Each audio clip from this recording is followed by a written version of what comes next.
오늘 말씀은 예수님께서 죽으신 지 사흘 만에 다시 살아나셨을 때의 말씀입니다.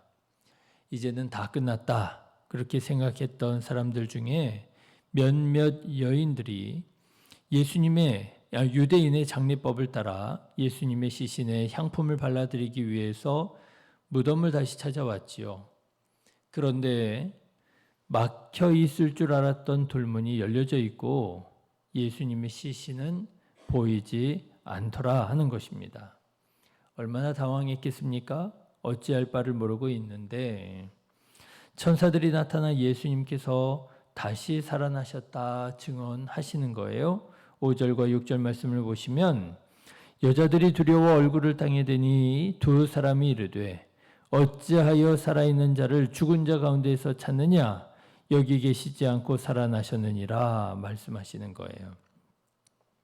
그제서야 여인들은 예수님께서 죽으셨다가 다시 살아나게 되리라 말씀하셨던 것을 기억하고 사도들에게 이 소식을 전하게 됩니다.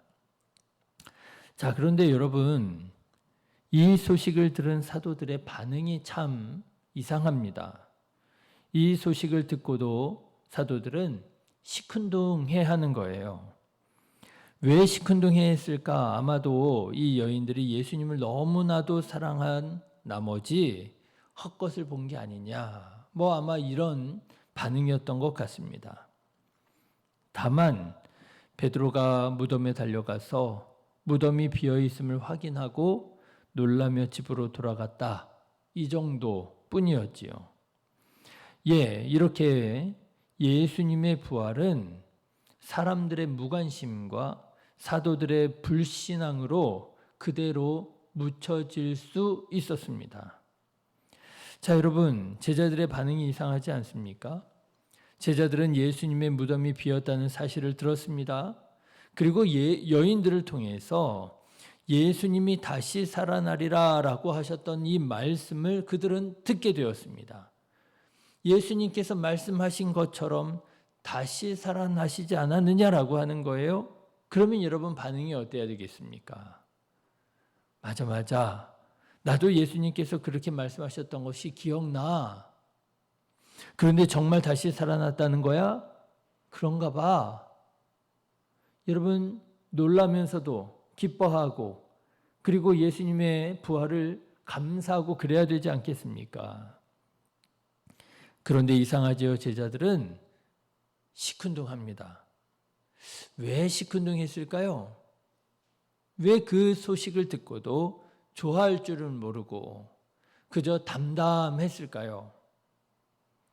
저는 오늘 말씀을 준비하면서 제자들이 진리의 말씀, 복음의 말씀을 듣기보다 그저 세상 소식, 뉴스를 듣는데 더 익숙했기 때문이 아니냐 하는 생각을 갖게 되었습니다. 그 다한적인 예가 바로 엠마오로 내려가던 두 제자의 경험이에요. 자, 여러분 오늘 말씀을 보십시오. 두 제자가 엠마오로 갑니다. 엠마오가 어딘지는 정확하게 알려진 바가 없습니다. 다만 말씀에 25리 정도 떨어져 있다라고 하는 기록을 통해서 볼 때 예루살렘에서 한 10km 정도 떨어져 있는 곳으로 추정이 될 따름이지요. 자, 그런데 여러분 생각해 보면 이 두 제자가 이 시점에 엠마오로 갔다라고 하는 사실이 참 이상한 일이 아닐 수 없습니다. 왜냐하면 여러분 이때가 지금 어떤 때예요? 십자가에 달려 죽으신 예수님께서 다시 살아나셨다는 소식이 퍼지고 있을 때가 아닙니까? 그래서 이들이 부활하신 예수님을 만났을 때에도 자기들 입으로 그 소식을 말하잖아요. 22절의 말씀을 한번 보십시오. 또한 우리 중에 어떤 여자들이 우리로 놀라게 하였으니 이는 그들이 새벽에 무덤에 갔다가 그의 시체는 보지 못하고 와서 그가 살아나셨다 하는 천사들의 나타남을 보았다 함이라. 이 제자들도 알고 있었잖아요. 듣고 있었잖아요. 예수님이 부활하셨다라고 하는 것을 지금 그런 소식을 듣고 있었습니다. 그런데 바로 그 시점에 이 두 제자는 뭐 하고 있었다고요? 예루살렘을 떠나 엠마오로 가고 있었다는 거예요. 예수님께서 부활하셨다는 소식이 들려지고 있는데 예루살렘을 떠나 엠마오로 가고 있다는 거예요. 이상하지 않습니까? 여러분, 여러분이라면 어떠시겠어요? 여러분이 지금 예루살렘에 살고 있는데 예수님을 사랑하여 예수님의 말씀을 쫓아서 예루살렘에 왔는데 예수님께서 죽으셨다가 부활하셨다는 소식이 들렸어요. 그럼 여러분 어떻게 하시겠습니까? 예수님을 혹시라도 만날까 예루살렘에 계시지 않겠습니까? 예루살렘에서 기도하면서 예루살렘에서 말씀 읽으면서 예루살렘에서 예수님 만나기를 기대하지 않겠습니까? 그런데요, 이 두 제자는 예수님이 부활하셨다는 소식을 듣고도 예루살렘을 떠나서 엠마오로 가고 있었다라고 하는 거예요. 무슨 말입니까? 이 두 제자도 다른 11 사도들과 다를 바 없이 예수님이 부활하셨다는 소식을 듣고도 그저 시큰둥한 거예요. 부활하셨대.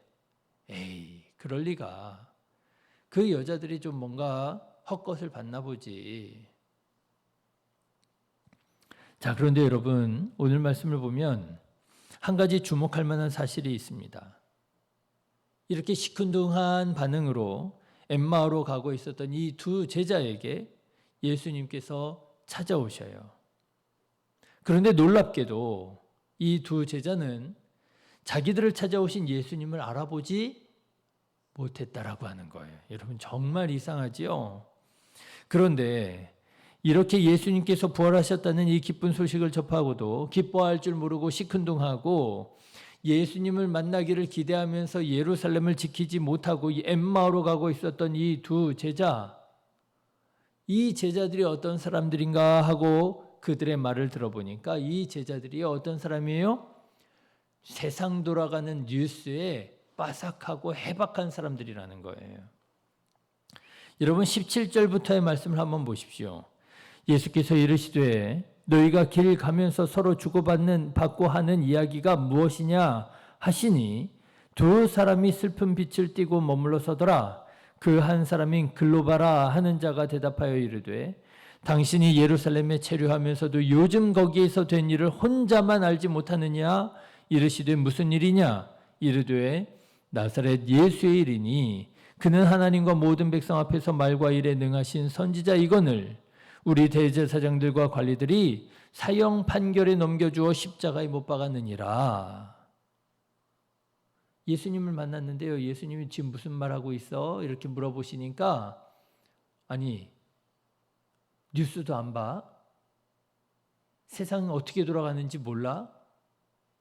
다 알고 있는데 지금 너만 모르고 있네. 이렇게 얘기를 하는 거예요.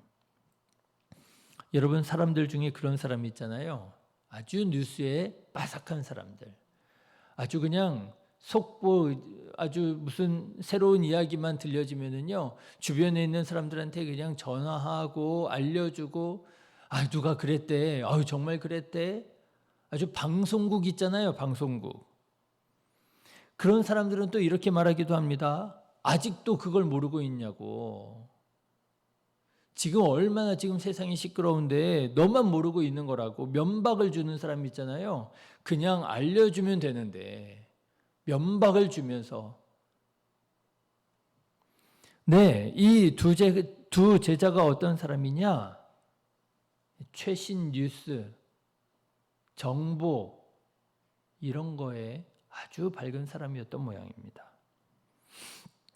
그런데 정작 이 두 사람이 어떤 사람들이었느냐?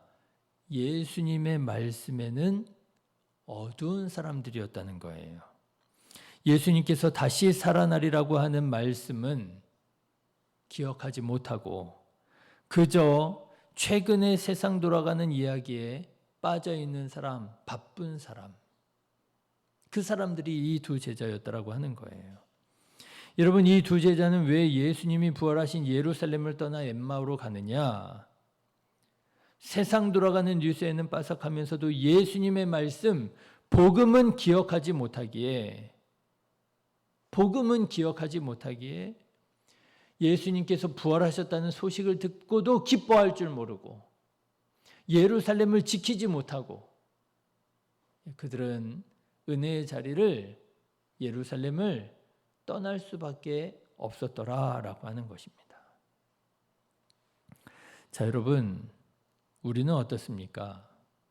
우리는 과연 하나님의 말씀에 귀를 열고 있습니까? 아니면 세상 돌아가는 뉴스에 귀를 열고 있습니까? 보면은 그리스도인들 중에서도요, 세상 돌아가는 뉴스에 빠삭한 분들이 많더라고요. 경기가 어떻고 경제가 어떻고 정치가 어떻고 세상 돌아가는 뉴스에는요, 얼마나 해박한지 몰라요. 네, 아무래도 세상 속에서 직업을 가지고 가정을 이루며 살아가다 보면 세상 뉴스에 귀가 밝을 수밖에 없는 면이 있기도 있습니다.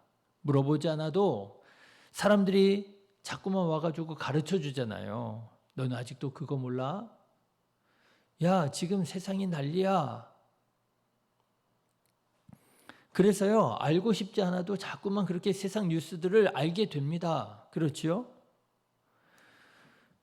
물론 우리 그리스도인들이 세상 돌아가는 것도 알아야 됩니다. 그래서 어떤 한 신학자는 그리스도인들의 한 손에는 반드시 신문이 들려져 있어야 된다, 이렇게 말한 신학자도 있어요. 그러나 그럼에도 불구하고 우리 그리스도인들이 뉴스보다 더 귀를 열고 들어야 할 것이 있지요. 무엇입니까? 바로 하나님의 말씀인 줄로 믿습니다. 하나님의 말씀에 더 빠삭해야지요. 하나님의 말씀에 더 해박해야지요. 그래서 우리가 하나님의 말씀을 가지고 무엇을 읽어야 돼요?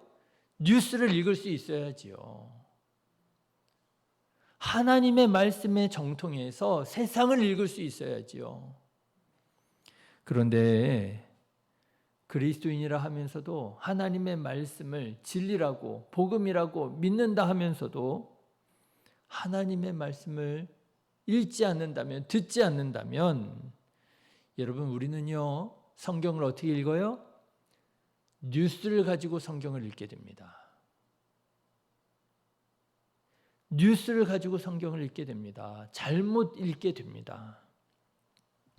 믿음은 들음에서 난다는 말씀이 있는 것처럼 자꾸만 하나님의 말씀을 들어야 믿음이 생깁니다. 말씀을 안 들으면 믿음이 약해져요. 믿음이 흔들려요. 사랑하는 성도 여러분, 말씀에 더욱 귀를 열고 말씀을 듣는 자 되시기를 주님의 이름으로 축원합니다. 그래서 방금 전에 그런 말씀 드렸잖아요. 한 신학자가 그리스도인의 한 손에는 반드시 뉴스가 들려야 된다, 신문이 들려 있어야 된다 말씀했다고 그랬잖아요. 다른 한 손에는요, 뭐가 들려 있어야 될까요? 성경이 들려 있어야 된다고 얘기했어요. 그리스도인은 세상을 떠나서도 살 수가 없습니다. 한 손엔 반드시 신문이 들려 있어야 됩니다.